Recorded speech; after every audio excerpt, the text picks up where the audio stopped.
Si eres empresa y tienes un proyecto de I+D empresarial, tenemos la financiación pública que necesitas. Préstamos bonificados del CEDETI para I+D empresarial. Desde 175.000 euros y hasta un 30% que no es necesario devolver. Más información en cdti.es. Préstamos bonificados del CEDETI. Porque juntos seguimos ayudando a crear futuro. Centro para el Desarrollo Tecnológico y la Innovación. Ministerio de Ciencia, Innovación y Universidades. Gobierno de España. El Parlamento, la celebración de elecciones anticipadas este verano imposibilita el poder convocar nuevos comicios hasta dentro de un año. Continúan escuchando Radio Intereconomía, pueden seguir informados en intereconomía.com. Una casita con un jardincito y un garajito con su saloncito y su terracita con vistas a una piscinita. Admítelo, tú lo que quieres es un casoplón. Hipotecas Cuchabank. Admítelo. Cuchabank.es. Pardorán, la bebida de El Pardo perfecta para tus sobremesas navideñas. Un licor suave de frutas de solo 7 grados. Rico, refrescante y original. Ideal para disfrutar con los tuyos y repetir. Compra ya en pardorán.es y transforma tus fiestas. Pardorán, nunca has probado nada igual. Vuelve a descubrir Benidorm. Te sorprenderás. Una ciudad con más planes y experiencias de las que piensas. En constante evolución y rodeada de naturaleza. La Sierra Helada, preciosas calas, increíbles acantilados, atardeceres de postal y sus maravillosos arroces y tapas acompañados por la mejor bodega. Reserva un viaje inolvidable a la Costa Blanca con Viajes El Corte Inglés. Anchoas Codesa, calidad, artesanía y dedicación definen nuestra serie limitada, elaborada con la mejor pesca del Cantábrico y hecha 100% en Cantabria. Garantizado. Encuéntralas en tu tienda especializada de confianza. Anchoas Codesa, maestros conserveros desde 1976. Anchoas Codesa, de la mar a la buena mesa.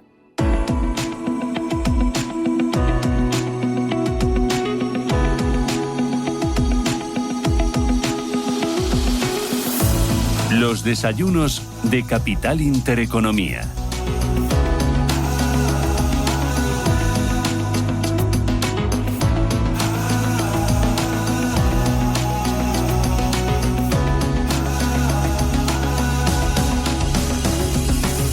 En Capital Intereconomía hablamos de emprendimiento. ¿Sabía usted que el 24% de los españoles tiene previsto emprender? Sí, la elección de trabajar en proyectos propios en lugar de en negocios de terceros es cada vez más común.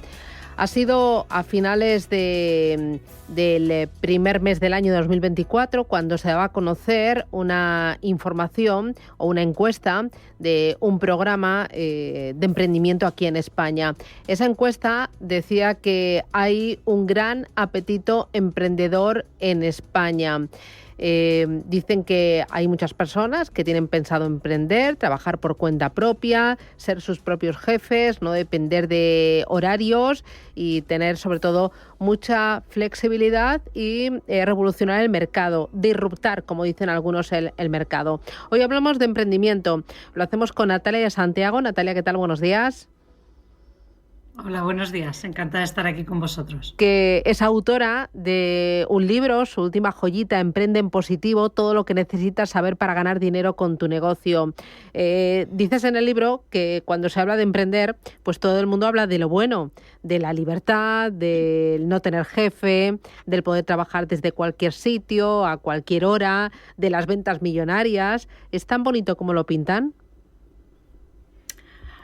Sí y no, o sea, pero sobre todo no.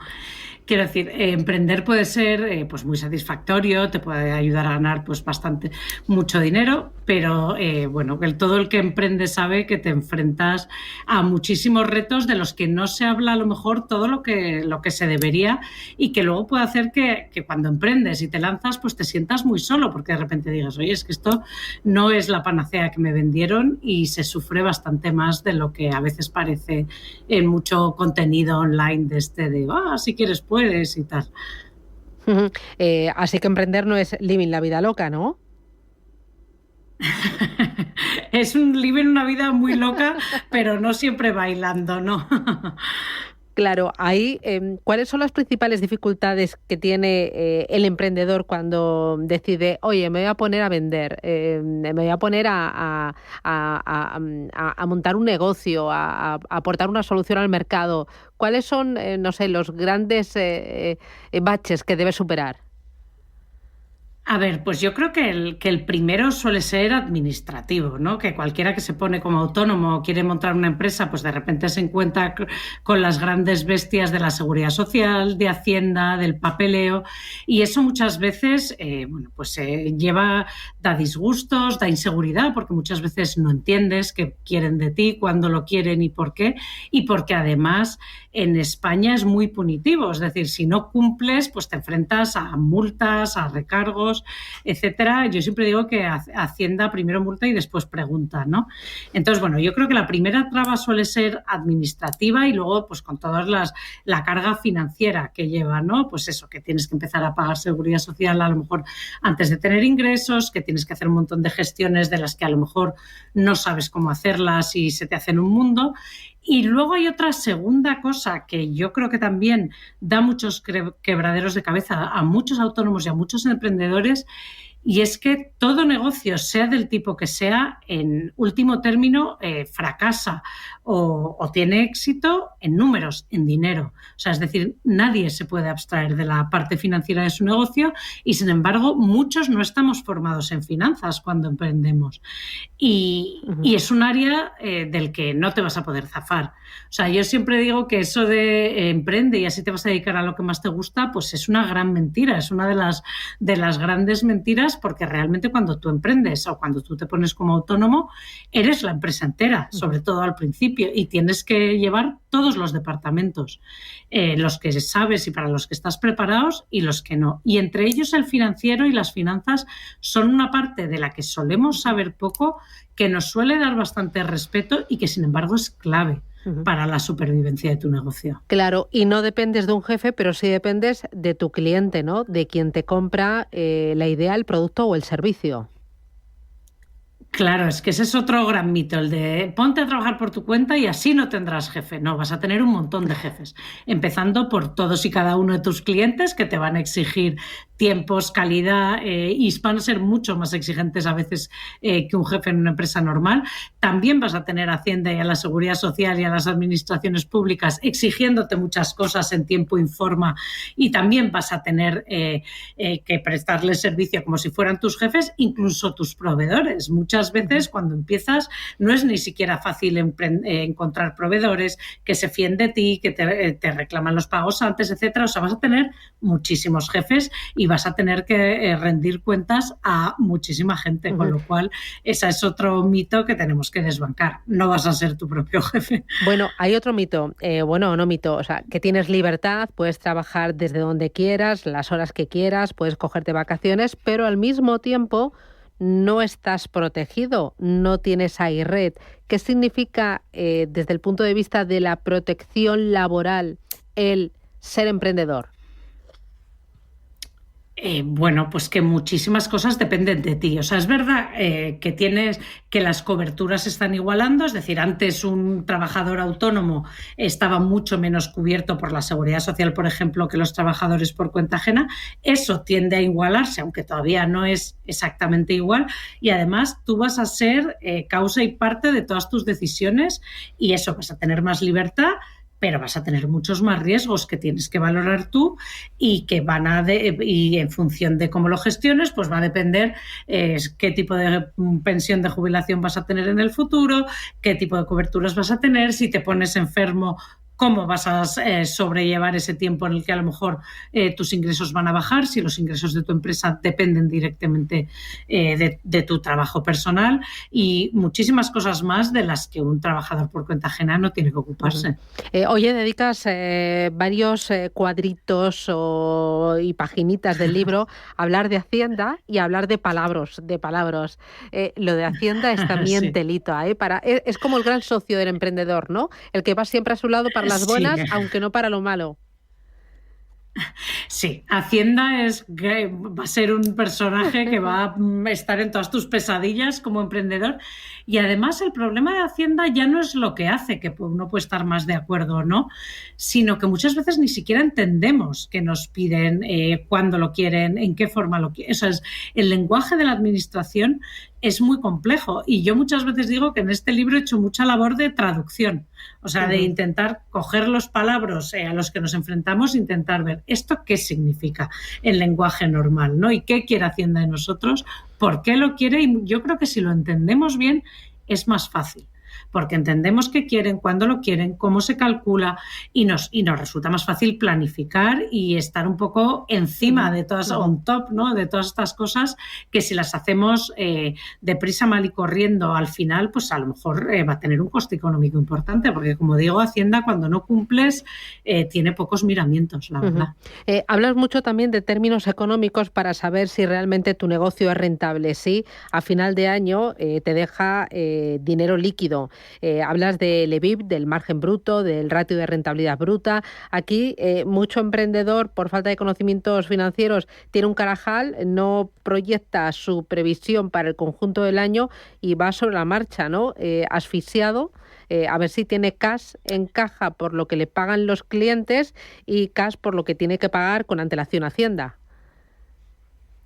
Claro, y además, o sea, yo siempre digo que los números, estos, las cuentas, la cuenta de resultados, el balance, el cash flow, al final lo que hacen, te dan información, cuentan la historia de tu negocio, cuentan tanto el pasado de tu negocio cuando miras las cuentas actuales, como el futuro cuando haces previsiones. Y si tú no entiendes este número, es que no entiendes la historia de tu negocio y tomas peores decisiones porque tienes peor información. Hay veces, hay negocios que fallan ya sobre el papel, o sea, que tú haces una previsión de una cuenta de pérdidas y ganancias y dices que este negocio no va a salir. Si tú hubieras hecho esa previsión, lo hubieras visto, podrías haber reconducido ese negocio, haber tomado las decisiones necesarias, pues para no quedarte sin dinero, como bien dices, sin cash, antes de que las ventas tengan el volumen suficiente para cubrir tus gastos, ¿no?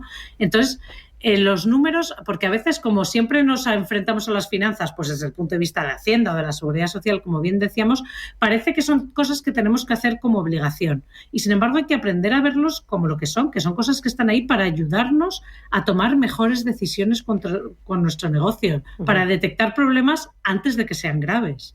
Oye, cuánto importante es la caja, el tener dinero en la caja. Hablas del rey, hablas de la pata negra, hablas de la joya de la corona.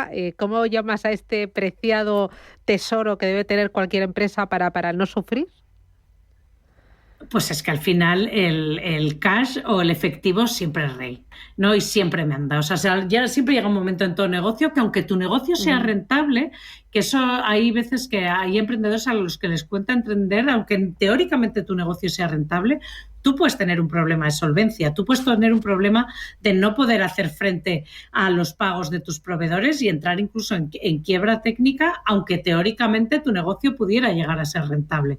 Porque llega un momento que si tú no puedes hacer frente a tus obligaciones, a los pagos a tus proveedores o a los pagos a Hacienda o a la Seguridad Social, pues vas a tener un problema gordo. Y eso muchas veces tampoco lo tenemos en cuenta, porque decimos, oye, no, a mí este producto me deja un margen estupendo, ya, pero si tus clientes tardan mucho en pagarte y tú, sin embargo, tienes que pagar a tus proveedores muy rápido porque eres nuevo, estás empezando y no te dejan pagar a 90 días, pues a lo mejor puedes tener un problema de cash, aunque ese negocio pudiera tener futuro, ¿no? Entonces, por eso el efectivo siempre hay que tenerlo controladísimo. Hablas con un lenguaje muy directo, muy claro, muy coloquial, de calle, como el pisuerga que pasa por la cuenta de resultados, como el truco del almendruco o como el hijo bastardo del balance. Oye, ¿quién es el hijo bastardo del balance, por favor? El hijo bastardo del balance, no me acuerdo. Uy, pues lo tienes justo al final. Bueno, es que es buenísimo porque es que se palpa, lo toca, se nota que bueno, primero que te lo has pasado muy bien, ¿no? Y luego sí, que lo has contado tal y como lo vives. Es el criterio de Vengo, el de Vengo. Bueno, sí, el hijo bastardo, y ese es otro problema. El criterio de Vengo yo creo que es quizá lo más complicado cuando uno se enfrenta a los números de una empresa, y es eso de que muchas veces, por ejemplo, para Hacienda, volviendo a hablar algo que todos tenemos muy presente, Hacienda te puede cobrar impuestos por facturas que tú has emitido, pero no has cobrado todavía. O sea, te puede pasar que tú hayas emitido una factura por X y que tú tengas que pagar el IRPF de esa factura, aunque no la hayas cobrado. Porque a Hacienda lo que le importa es cuándo se ha producido el servicio, cuándo le has entregado todo el producto a ese cliente, cuándo le has hecho el servicio que le estás cobrando, no que tú lo hayas cobrado. Eso es un poco el principio de Devengo, la diferencia en que te paguen o la diferencia en que tú ya hayas prestado servicio. Y eso se lleva a muchísimos emprendedores por la calle de la amargura, precisamente por eso, porque de repente estás pagando IVA y IRPF en cosas que tú a lo mejor no has cobrado todavía. Entonces, para tener una buena previsión de tesorería y saber realmente cómo van a ser tus pagos, tus cobros, el dinero que entra y el dinero que sale, es importante conocer este maldito principio de Vengo, que sí que es un hijo bastardo porque complica un poco las cuentas, y por eso hay que entender bien el principio y entender eso. ¿Cuándo entran los números? ¿Entran solo cuando tú has vendido el producto? ¿Entran cuando ya lo has cobrado? ¿Y qué obligaciones conllevan cada cosa? Natalia, ¿por qué el libro y por qué ahora? ¿Por qué el libro? Porque realmente hay poco. O sea, a mí me pregunta mucha gente. Mis libros suelen responder a cuando la gente me pregunta y no encuentro recursos suficientes para decirles, oye, pues vete a esta web o cómprate este libro. Y realmente hay muy poco libro, hay muchos libros de emprendimiento, pero de emprendimiento en general, pero hay muy poco libro orientado al que de verdad empieza, al autónomo, a ese pequeño empresario que está empezando y que no sabe de lo que está hablando, ¿no? O sea, que ya no está pensando en montar una empresa de $1 billón, en un unicornio, que ojalá, sino que lo que necesita son las cosas concretas a las que se va a enfrentar cada día. ¿Y por qué ahora? Bueno, pues eso, porque después de haber hablado de finanzas personales, de inversión para gente normal, etcétera, pues seguía recibiendo muchas preguntas de gente que decía, a los autónomos nos has olvidado, ¿no? O sea, no te has ocupado de nosotros. Y digo, bueno, pues vamos a intentarlo. Bueno, con la agilidad, con la sencillez, con la frescura de siempre y con el fondo también de siempre.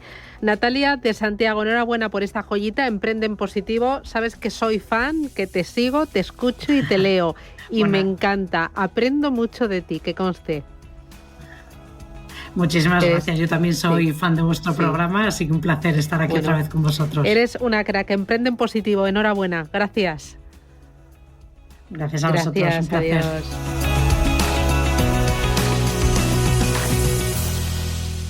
Esta Navidad regala cine. Regala Cine Yelmo. Consigue tus entradas a un precio muy especial y disfruta del mejor cine en la gran pantalla. Compra tus entradas ahora en hazteuncine.es y úsalas entre el 8 de enero y el 19 de marzo de 2025. Entra ya en hazteuncine.es y descubre la auténtica experiencia de cine en pantalla grande. Solo en Cine Yelmo.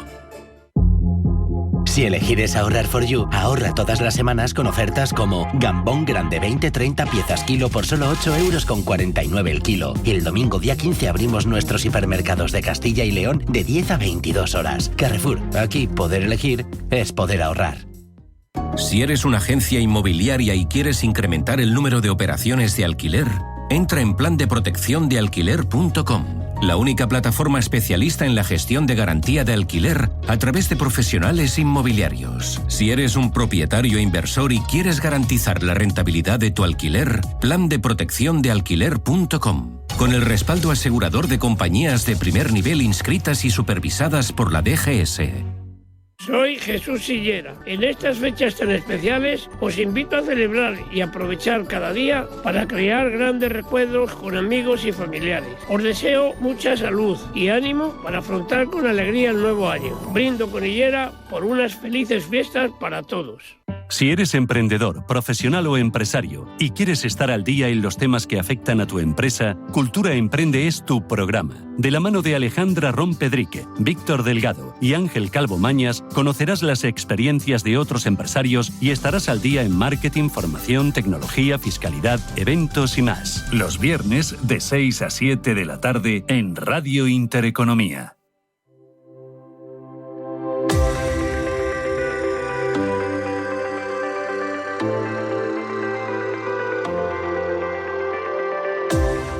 Intereconomía. Esto es Capital Intereconomía. Abrimos esta ventanita dedicada a los influencers financieros y hoy, ¿quién? Pues un gran amigo de esta casa, Pablo Gil, economista y creador de contenido de IG. Pablo, ¿qué tal? Buenos días. Hola Susana, ¿cómo estás? Buenos días. Oye, ¿qué tal va tu aventura por las redes, por los distintos canales, por YouTube, por Instagram, especialmente por YouTube? Ahí es donde eres más intenso, ¿no?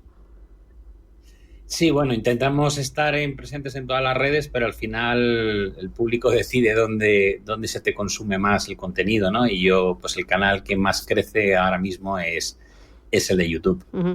Y para crecer, ¿qué es clave? El contenido, el saber moverlo en redes, tú como persona, porque enganchas y combinas conocimiento, emoción, formación, historia. ¿Qué es la clave?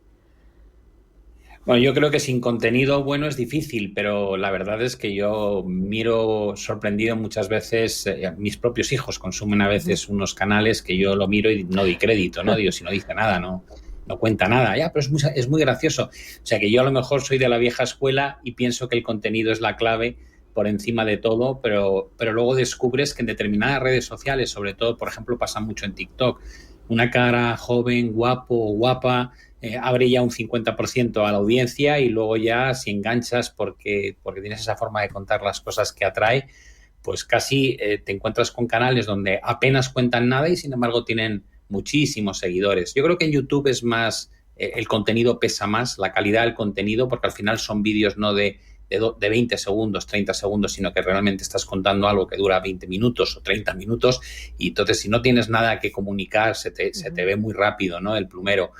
Pero como digo, hay un sinfín.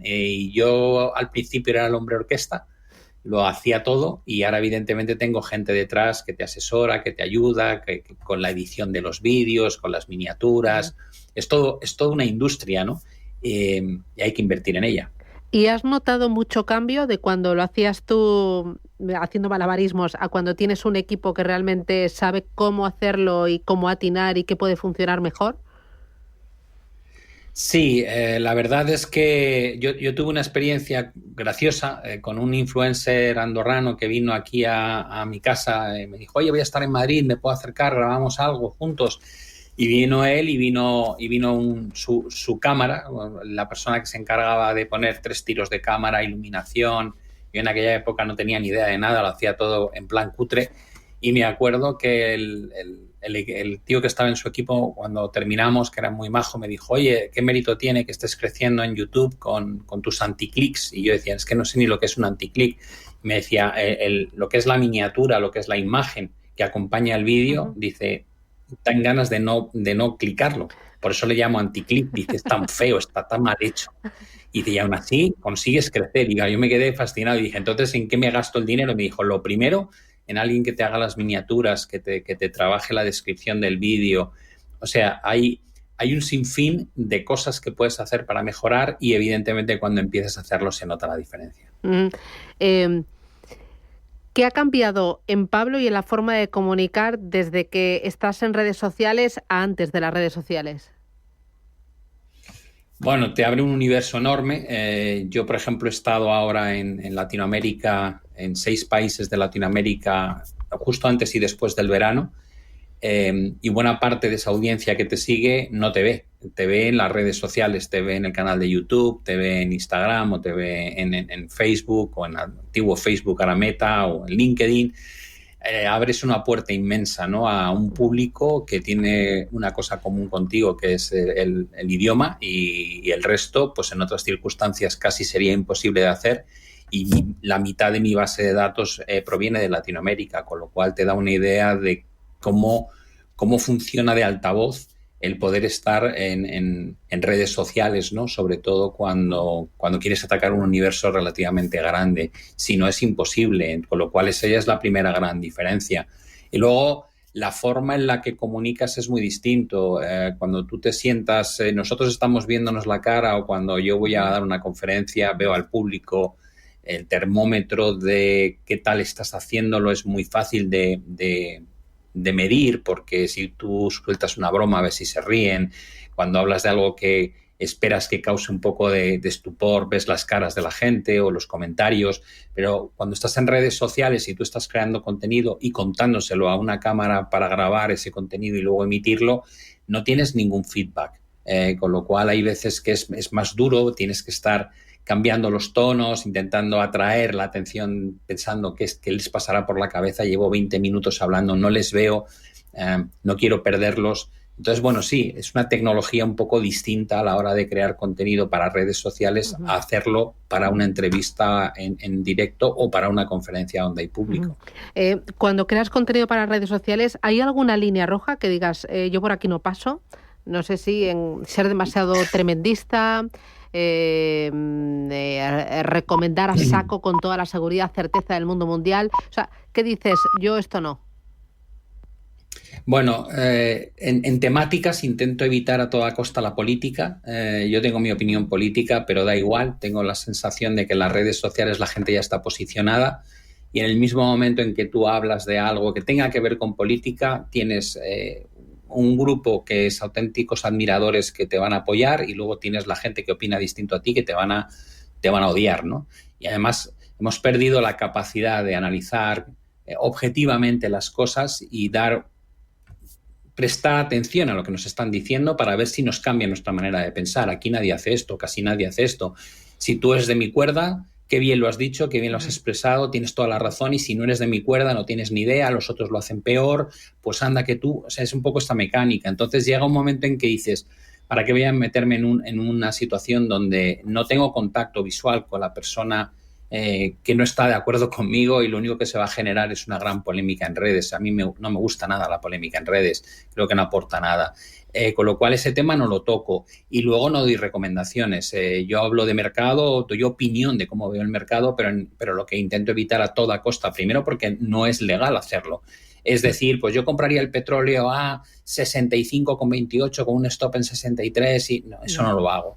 De hecho, es una lástima porque uno de los problemas que tenemos, nos llamáis influencers financieros, pero uno de los problemas que tenemos es que utilizan nuestra imagen, utilizan nuestra cara para suplantar identidad. Yo estoy reportando todas las semanas decenas de estafas de gente que me dice, oye, estoy en tu grupo de Telegram o de WhatsApp. Digo, sí, no tengo grupo de WhatsApp, yo no doy recomendaciones, y lo digo en los vídeos, olvídate, yo tengo todas las redes que están verificadas, ¿no? Para evitar esto, y aún así la gente cae en la trampa y se creen que están siguiendo recomendaciones mías cuando yo no las doy. Los que te sigan, ¿qué buscan? ¿Más formación, más entender el trading, más esa papel de combinar bolsa, mercados y una visión macro profunda y de larga experiencia? ¿Tú qué crees que lo que buscan por los comentarios, por lo que te escriben, qué te dicen? Yo he ido migrando un poco, Susana, porque a lo mejor cuando gestionaba el fondo estaba muy metido en la gestión, incluso en la gestión de corto plazo, y desde que dejé el fondo y lo vendí, me dedico a la formación.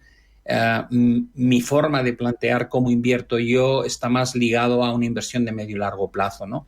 Y ahí la macroeconomía importa mucho y la geopolítica importa mucho. Probablemente hablo más ahora de qué me lleva a mí a mis decisiones de inversión o dónde veo las oportunidades y los riesgos y por qué los veo. Y lo que la gente hace cuando consume mi contenido es intentar entender qué pasa por mi cabeza para decidir tener oro, o tener Bitcoin o tener la bolsa china o cualquier otra cosa de las que comento. Luego, una de las cosas más agradecidas dentro de los comentarios que yo leo es gente que no entendía conceptos y que por fin dicen, por fin sé lo que es la inversión de la curva de tipos, por fin he entendido por qué el dólar se fortalece cuando sube tipos más rápido. O sea, bueno, pues es una enseñanza. Yo intento llevarlo a un lenguaje muy, muy sencillo, muy, muy consumible por cualquiera. No tienes por qué estar licenciado o haber estudiado económicas. Y eso sí es agradable, ¿no? Entonces, bueno, intento mostrar qué ven mis ojos, llevo 40 años en esto, qué ven mis ojos de la situación que atraviesan los mercados, la política, la macro, y compartirlo con la audiencia. Espero que eso sea lo que más les llena. Bueno, oye, ¿cómo te ven tus ojos dentro de 2-3 años como creador de contenido a través de redes sociales? Bueno, me sigue gustando. Yo soy de los que cuando algo no le gusta lo deja. Es decir, creo que la vida es suficientemente corta como para estar desperdiciando tus años en algo que no te emociona. Yo a día de hoy todavía me entretengo muchísimo, leo un montón, unas 3 horas, me obligo 3 horas al día de lectura, y de 3 horas de lectura hablando de cualquier temática, pues fíjate la cantidad de contenido que luego puedes compartir con tu audiencia. Yo sigo teniendo hambre por aprender. Y en la medida en que aprendo y leo, se me ocurren muchas cosas para compartir. Tal vez lo que más me gustaría cambiar ahora mismo es la forma en la que comparto. Es decir, estoy empezando a estudiar, a raíz de todo lo que trae la IA, pues distintos formatos, ¿no? A la hora de producir el mismo contenido, pero que sea más atractivo, que a lo mejor capte más la atención de gente joven. Pero bueno, sí, creo que seguiré creciendo, creo que seguiré haciendo esta labor durante los próximos 2-3 años. Cuando hablas de nuevos formatos, ¿a qué te refieres? No sé, vídeos más pequeños, pildoritas, más enfocado a la formación. ¿A qué te refieres nuevos formatos? ¿En qué estás? Bueno, yo cuando empecé quería estudiar Bellas Artes. A mí, yo pinto y dibujo y bueno, pues estoy trabajando en muchos proyectos que no sé si verán la luz, desde un cómic de economía a pequeños vídeos explicativos de conceptos muy básicos con una mano que va dibujando el personaje y que te quedas como muy enganchado. Es una cosa que llevamos viendo hace mucho tiempo en las redes, pero yo no lo había utilizado. Estoy jugueteando con la IA que genera vídeo a través de texto. Bueno, todavía no tengo muy claro el camino, pero he empezado a utilizar la IA hace ya un año. De hecho, soy profesor en uno de los másters. Es algo que creo que nos va a cambiar la vida y de hecho nos está cambiando ya, y no tiene ningún sentido el no ir explorando las posibilidades que te abre, porque la generación del contenido, tan importante es la calidad del contenido como cómo lo presentas, ¿no? Entonces, bueno, yo me quiero actualizar. Bueno. Es algo que me hace mucha ilusión y me lo voy a tomar como principal reto 2025. Bueno, hay actualizarse, seguir formándose y seguir disfrutando, ¿no? de la economía, de la vida, de los distintos canales, de la comunicación y bueno, pues viviendo este momento. Pablo, eres ejemplo para todos. Pablo Gil, muchísimas gracias. Cuídate y a seguir disfrutando y formando. Gracias. Claro que sí. Gracias. Buen fin de semana. Hasta luego. Un placer. Chao, chao.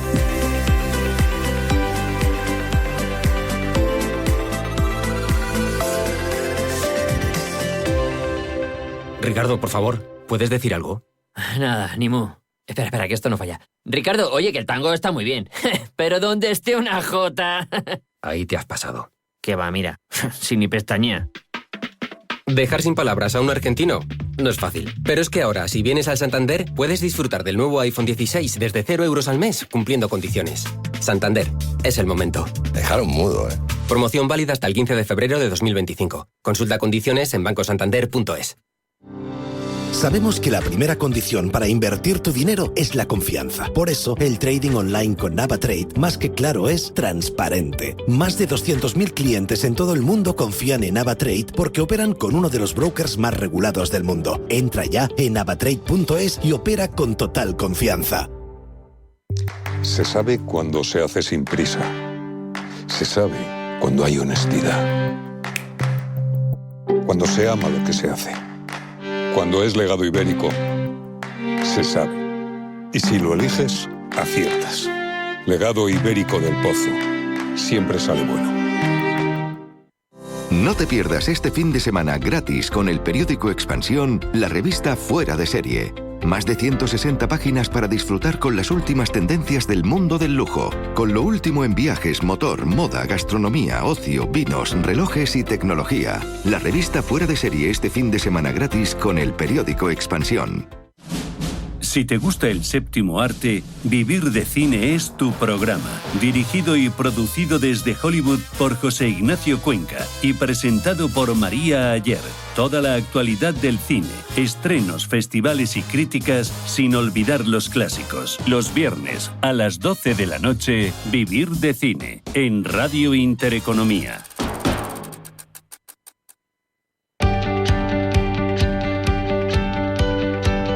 Foro Empleo en Capital Intereconomía.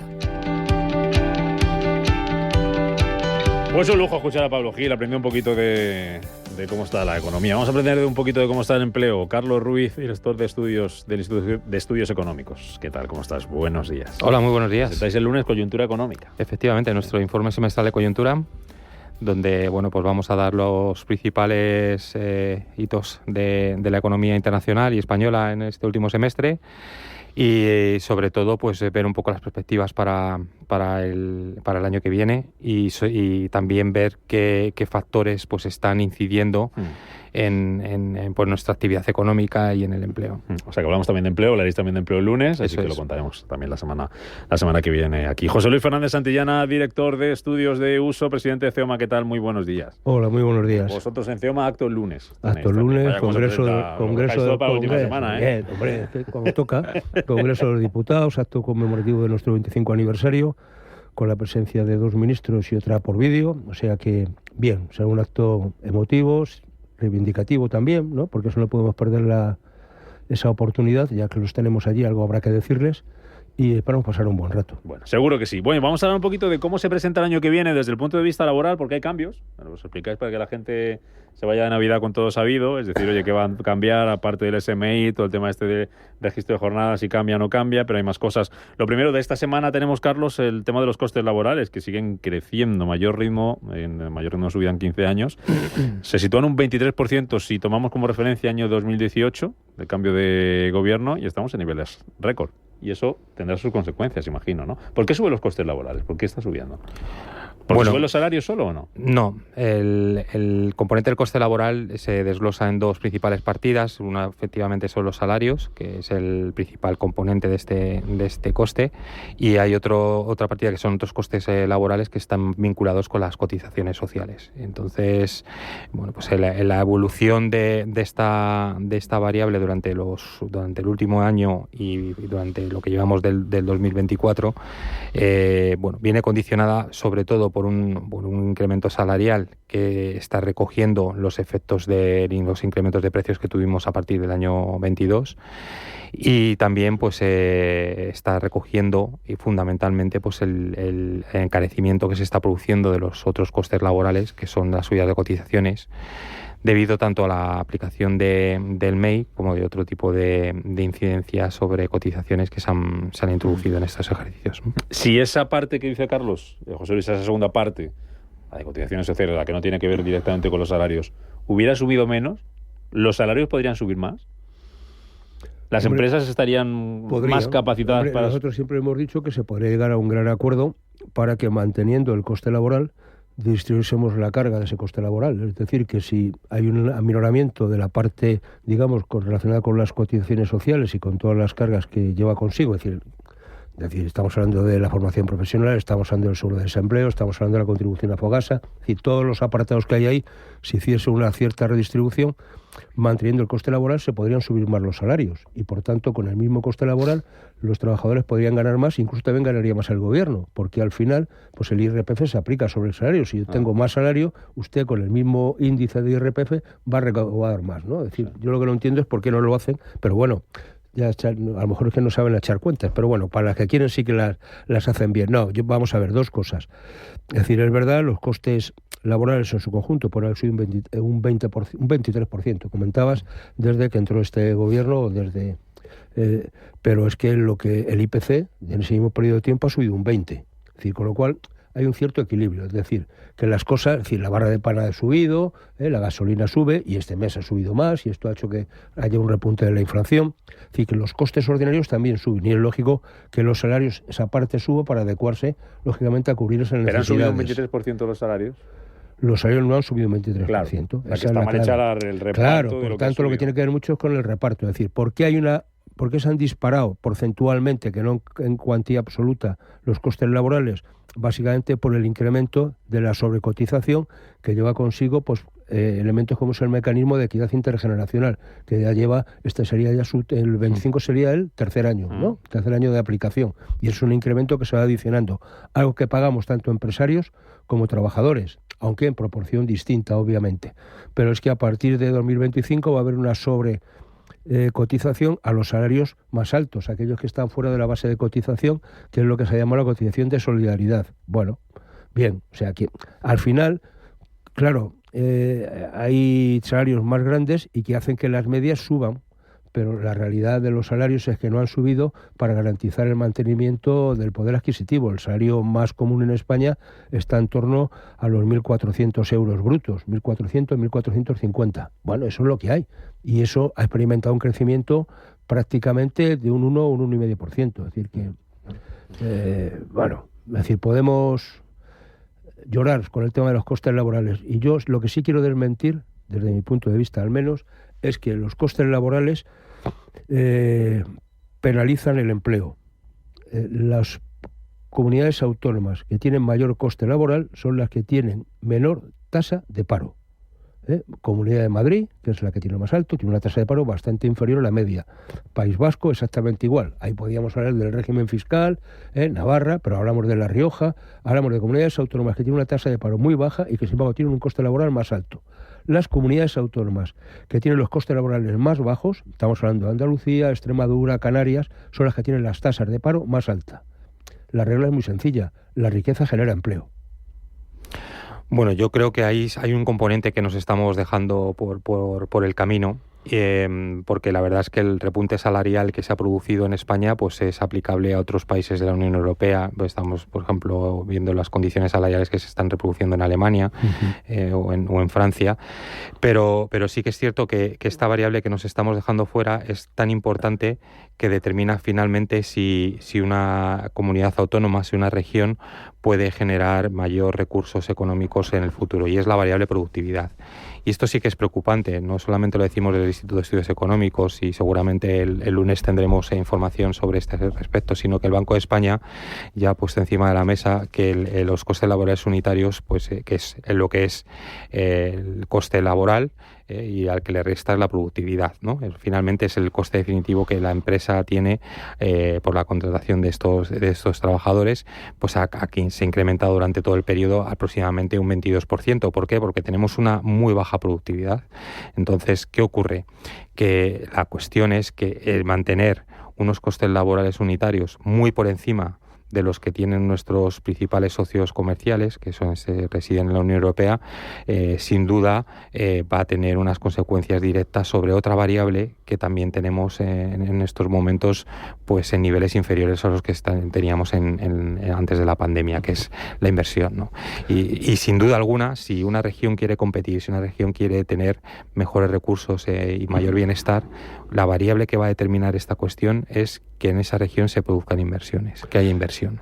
Y esa variable de inversión está muy vinculada a esa variable de costes laborales unitarios, ¿no? Es verdad que obviamente si esa región produce más, genera más, obviamente pues tendrá mejores salarios, ¿no? Que es lo que todos queremos, y lo que José Luis comentaba, ¿no? Es que los costes laborales mayores están en las mejores regiones. Sí, obviamente, claro, porque es en las regiones donde más se ha invertido, donde más eficientes son esas inversiones, donde más empresas hay y donde más pueden retribuirse a los trabajadores, ¿no? Claro, pero fíjate, yo estoy de acuerdo con el tema de la productividad, que es un factor del que a veces se habla poco y no se profundiza mucho, ¿no? Es decir, pero yo creo que hay pruebas como del algodón de que España no va bien en esa índole, ¿no? Nosotros llevamos tiempo diciendo desde la USO que, oiga, no se está generando empleo, que estamos trabajando menos horas que en 2008 y que en 2007, con mayor número de personas trabajando, con un mayor número de personas ocupadas. Oiga, si hay más gente teóricamente ocupada trabajando menos horas, pues quiere decir que la productividad, no está especialmente bollante. Me parece que es una prueba muy clara del algodón. Y yo creo que también junto a esas dos cosas de la productividad y la inversión, el tema es ¿qué sustrato pones para que la inversión venga y vengan con determinadas condiciones, con una cierta seguridad a realizar la inversión? Si lo que tú tienes es una inseguridad jurídica respecto a lo que puede pasar o no con tus inversiones, te las llevas a otro sitio, ¿no? Entonces, a nivel de anécdota, si queréis, pero claro, ¿qué pasa con el cachondeo? Y empleo este término apóster de cachondeo, de impuesto a las eléctricas, a la generación, o no hay impuesto a la generación, lo suyo y lo contrario. Pero oiga, aclárense, ¿no? Porque si hay que invertir en una cosa que me parece que es importante, que haya una energía en cantidad buena y barata, pues hombre, está bueno que vengan inversores a esa situación. Pero si no saben qué va a pasar, ¿quién viene? Entonces, oiga, un poco de rigor en estas cosas, ¿no? Es decir, es que hay inseguridad jurídica. No sé si hay inseguridad jurídica o no. Lo que no hay es seguridad. Y no sé si es lo mismo o no. Pero desde luego me parece que eso nos falta, ¿no? Hablabais ya de alguna de las cosas que vamos a tener como novedad el año que viene, ese mecanismo de equidad intergeneracional también que va a seguir estando en vigor. Otra, salario mínimo, ¿qué va a pasar? Decía algunos sindicatos, UGT esta semana, que hay margen para subirlo un 14%, hasta 1.239 euros al mes. Carlos, ¿hay tanto margen? Bueno, la cuestión al final va a ser la que determine si el incremento de más del 50% que se ha producido del salario mínimo interprofesional durante este periodo está teniendo o no efecto sobre la incorporación de aquellos colectivos que están más vinculados a este salario mínimo interprofesional. Yo iría a la mayor, es decir, al final, ¿qué es lo que queremos tener cuando hacemos una propuesta de incrementos salariales o de incremento de los salarios mínimos? ¿Con qué variables las estamos vinculando? Es decir, con las probabilidades de que haya un mejor acceso para los colectivos que ganan menos en el mercado de trabajo, o lo hacemos con un objetivo solamente de punto de vista de fin social o de fin político. Y yo creo que ahí hay un marco normativo establecido para determinar cuál es el salario mínimo interprofesional, y deberíamos ajustarnos a estas cuestiones, ¿no? Donde se contemplan en los fundamentales pues cuáles son los criterios para establecer la regulación del SMI. El SMI seguramente la propuesta que vayan a realizar el Ministerio a los agentes sociales vendrá por los criterios establecidos por el grupo de expertos, que pues vincularán, entiendo, como el salario mínimo interprofesional con la revalorización de los precios durante el pasado año, y no sé si otra vez se saltarán estos criterios que marca el ordenamiento jurídico y acudirán a ese mantra de conseguir un 60% de la renta o del salario medio, ¿no? Bueno, pues veremos a ver. Yo soy muy negativo, y lo que decía José Luis tiene muchísima razón. Tenemos que empezar a visualizar que competimos en un mundo cada vez más abierto y cada vez más difícil, y competimos por recursos de que empresas se establezcan aquí, y todo este tipo de señales, lanzamientos, reducción de jornadas, si no reducción de jornadas, incremento del SMI, si no incremento del SMI, si mayores cargas por cotizaciones sociales, sin mayores cargas fiscales, si no hay... Esto todo genera un cierto panorama de inseguridad jurídica que al final lo que lastra es que grupos internacionales establezcan filiales en nuestro país que puedan arrastrar a nuestra estructura empresarial, que es muy de pequeña y mediana empresa, y generar más empleo, ¿no? Bueno, para el año que viene, ¿qué tenemos? Porque tenemos, aparte del SMI, que ahora me cuentas lo que quieras, José Luis, tenemos ese mecanismo de equidad intergeneracional, ver cómo nos afecta, lo de la reducción de la jornada que se quiere abordar también. ¿Algún cambio más? Bueno, no sé, los que nos quieran decir, siempre hay sorpresa, ¿no? Como el programa de la tele, o sea, que estas cosas nunca se saben, pero el problema es que se habla mucho y se hace poco. Vamos a ver, quiero decirte. Reducción de jornada. Teóricamente, en 2024, que estamos finalizando, según las previsiones y los anuncios de la ministra, tendríamos que acabar con 38 horas y media. Bueno, pues no pasa nada. Si se acaba de abrir el mecanismo de audiencia pública respecto de esto, que es la audiencia pública es comentar o hacer alguna aportación sobre una mera declaración de intenciones, porque no hay un texto normativo sobre el que tú puedas opinar desde el punto de vista formal. Entonces, si vamos a un calendario normal, la tramitación de ese proyecto de ley, que tendría que ser así, pues nos iríamos como pronto al mes de mayo, porque ahora, claro, en Navidades el Parlamento se cierra, ¿no? Es decir, vacaciones, como todo el mundo, ¿no? No pasa nada. Hombre, alguna más que los trabajadores de a pie, pero bueno, bien, no pasa nada. Como también los salarios, o sea, que son los mismos, pues hombre, pues no. O sea, tienen más salario y más vacaciones. Viva nuestra clase política. Me parece que está bien, ¿no? Pero bueno, esta es una pequeña maldad. El tema del fondo, me parece, es que, insisto, es decir, el salario mínimo, que seguramente vaya a subir, yo creo que el IPC medio va a estar en torno al 2,8, 2,9% al finalizar el año. Bueno, pues se puede subir más, no pasa nada, es decir, porque tenemos seguramente margen. Yo no soy de los que piensa que la subida del salario mínimo va a generar desempleo, sino que en todo caso podría animar al crecimiento económico en la medida que España funciona, digamos, o crecemos cuando el consumo interno crece, y por tanto poner una cierta liquidez a disposición de los ciudadanos, eso ayudaría. El tema es que no solamente con eso, ¿no? Habría que hablar algo que decimos siempre, que es deflactar las tablas del IRPF, que no implica una subida de impuestos. Tendríamos que ver cómo mejoramos en definitiva la renta disponible de los ciudadanos. Y de eso formalmente no se habla, que tiene que ver también con la fiscalidad, que un poco de vez en cuando nos crujen. Pero bueno, bien, no pasa nada. Al final todas estas cosas salen baratas, ¿no? Porque se dicen, pero luego cuesta hacerlas. Entonces yo creo que la reducción de jornada no va a entrar en vigor antes de mayo, cualquier cosa que se haga, y es difícil que tenga carácter retroactivo, porque si ya la has trabajado es difícil, ahora que haces, te devuelven horas, ¿cómo es esto, no? Con lo cual, bueno, a mí me preocupa más también, junto al tema de la reducción de jornada, todo el tema del registro horario, ¿no? Que está ahí, que me parece que en muchos casos puede estar rayando, no sé si la inconstitucionalidad o no, pero desde luego la ley de protección de datos, y que, porque un inspector puede entrar online para saber si yo llego o no llego, qué dejo de hacer, si estoy cumpliendo con mi trabajo o tengo un acuerdo, porque ese día me he puesto mal y he dicho, oye, llego media hora más tarde o tengo que llegar una urgencia y llevar al niño al cole. O sea, este tipo de cosas me parece que ya es demasiado intromisión. Más allá que yo creo que tiene que haber un registro horario, hay que saber lo que la gente trabaja, etcétera. Pero ¿quién va a poner las maquinitas para poder consultar online en todas las pymes de este país? Estábamos hablando antes de incremento de costes laborales. ¿Y esto es un incremento del coste laboral? No, pero es un incremento de costes, ¿Cómo informatizamos todo este proceso? ¿Quién va a pagar esta broma?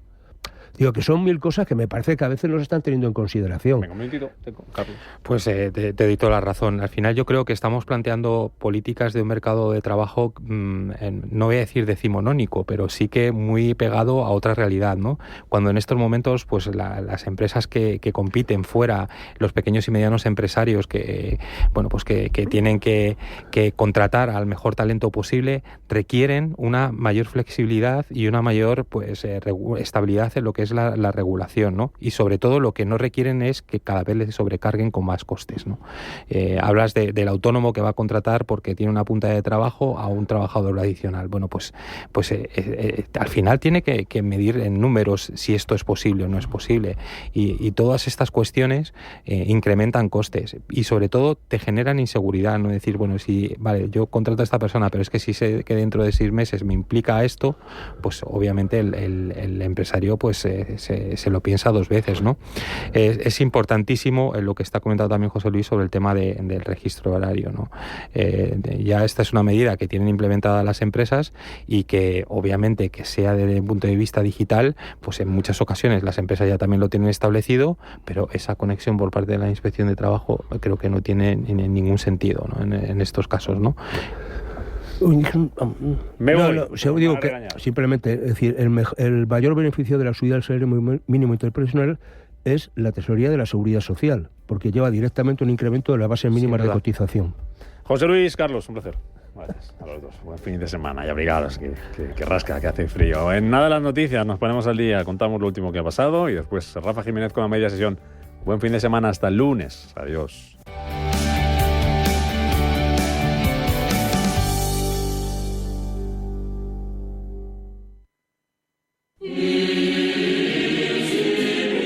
¿Por qué se llama Misa de Gallo a la misa que se celebra el 24 de diciembre como término de la vigilia de Navidad? Porque esa misa solía caer ad Galli Cantus, al canto del gallo, de donde le quedó su sugestivo nombre, que nada tiene que ver con el hecho de que en algunos países acostumbraran a comer gallo al horno en la cena de Nochebuena. Radio Intereconomía. Eres lo que escuchas.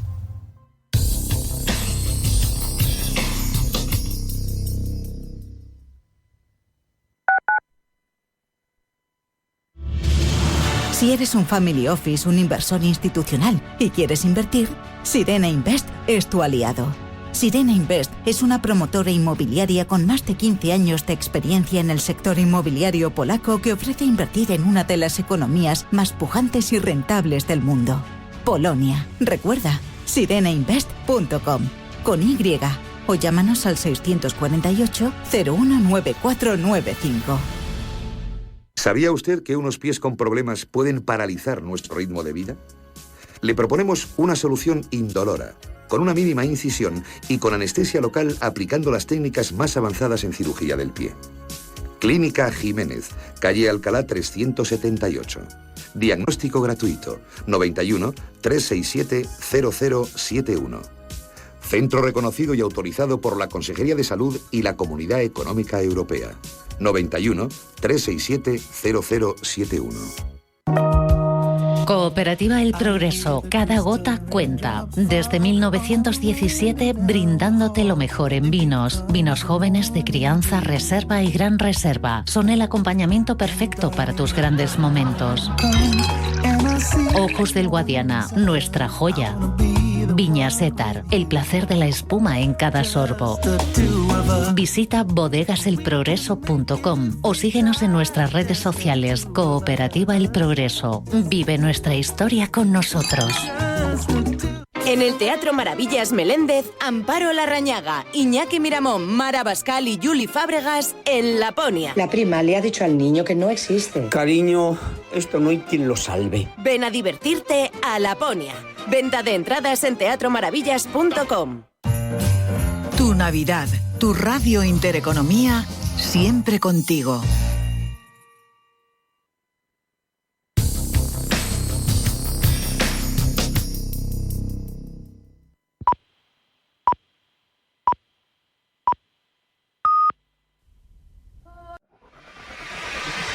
Si eres empresa y tienes un proyecto de I+D empresarial, tenemos la financiación pública que necesitas.